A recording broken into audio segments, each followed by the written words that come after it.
जय श्री कृष्णा। राधे राधे। आज मैं पंडित अनिल चतुर्वेदी एक ऐसी कथा के बारे में बताना चाहता हूँ जो बड़ा ही अद्भुत कथा है। श्री कृष्ण की मृत्यु का कारण क्या था और श्री कृष्ण को मृत्यु क्यों आई, क्योंकि वो तो स्वयं भगवान थे, उनको क्यों मारे गए।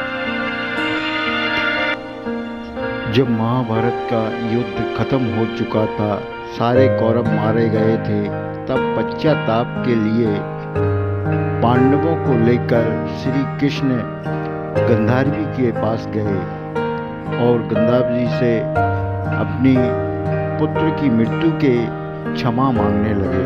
तब गंधारी ने उन्हें कहा, हे भगवान, तुम तो स्वयं ब्रह्मा विष्णु त्रिदेव के देवता हो, तुम विष्णु का अवतार हो, तुमने ये कैसे किया कि एक भाइयों को भाइयों से मरवा दिया।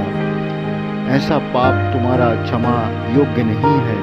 इसलिए भगवान कृष्ण को उन्होंने श्राप दिया कि जिस तरह तुमने मेरे वंश को वंश से मिटाया है, ऐसा ही तुम्हारा वंश भी तुम्हारे वंश से ही मिटेगा।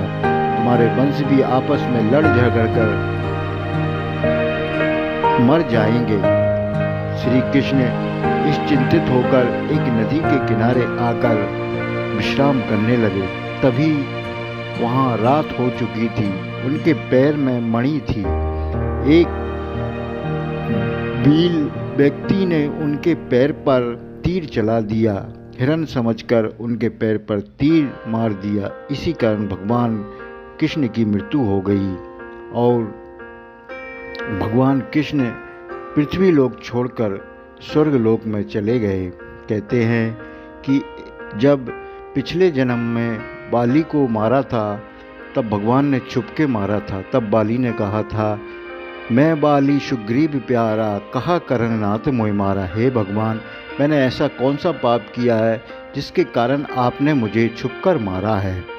कहते हैं वो शराब भी भगवान के ऊपर लगी हुई थी और भगवान की मृत्यु ऐसे ही छुपकर किए गए वार से भगवान की मृत्यु हुई थी। इस पृथ्वी पर जो आते हैं वो हमेशा